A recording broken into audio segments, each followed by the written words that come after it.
Hey guys, so let's talk about the concept of ACID properties in database management systems. So, before we can talk about ACID properties, you first need to understand what transactions really are.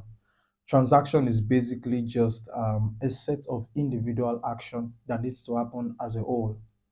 An example is, say, for example, you want to send money to someone. Within that particular activity, you have debit action and you have credit action. Each of those action happening as a whole is what we call transaction. So having understand that, let's take a look at the properties. So the first one is called atomicity, and that's what the A stands for. So the concept of atomicity basically means that the entire transaction needs to happen, needs to be executed as a singular whole.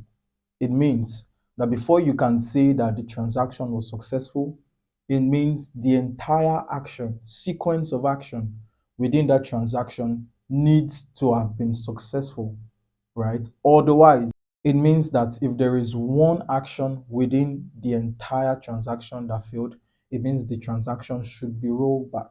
The concept of rollback simply means you are returning the state of the data before the action was executed.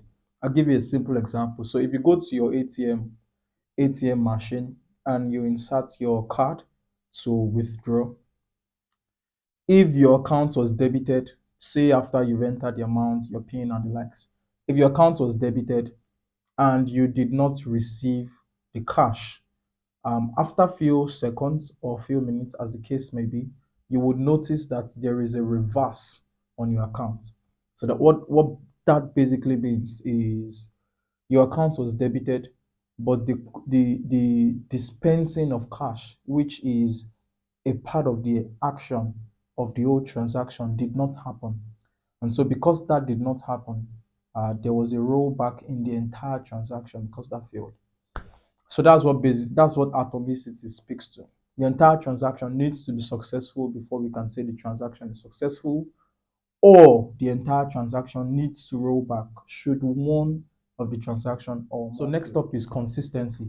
Consistency speaks to just one thing, which is called correctness, right? It means that the database management system needs to have a mechanism that ensures integrity in data while this transaction is being executed.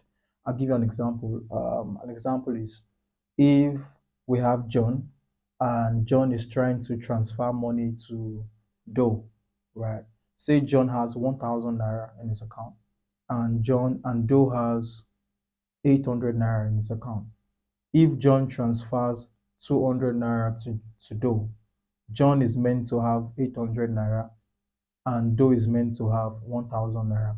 Now, before the transaction, the total amount was 1,800 naira. Consistency is saying after the transaction has been successfully executed, the summation of both amounts should stay the same. They should be correct, right? There shouldn't be any occasion whereby there is an inconsistency in the data or incorrectness in the data.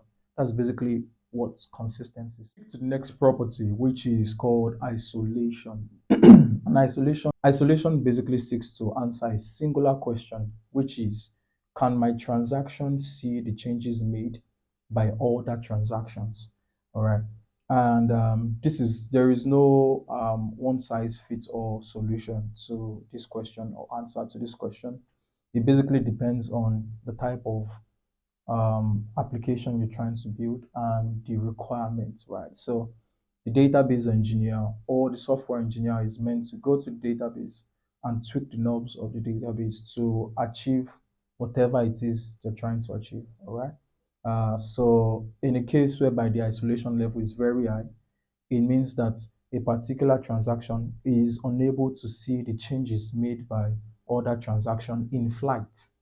All right, in flight means while the transaction is being executed. And in cases whereby the isolation level is removed, is totally low, then you have to deal with read phenomena like dirty read, non-repeatable read, and the like. So yeah, basically that's what it is. Isolation basically means can my transaction in flight see changes that are made by other transaction. So if there is an isolation, if there is an high isolation level on that particular database, it means yes, the transaction. It means no, your transaction is unable to see the changes made by other transaction in flight. But if there are no isolation level, it means yes, the transaction would be able to read the changes made by other transaction in flight.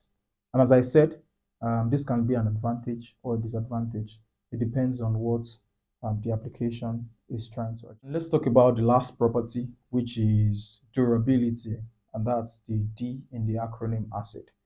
Durability simply says that committed transaction should be persisted in a non-volatile storage, such that when there is a trip-off in power, you're still able to recover all of the data that is tied to that particular transaction. That's basically what it means. So it means that your database should have a mechanism of saving data such that even when there is a trip-off of power in the server for whatever reason, the data should be recoverable because it has been persisted.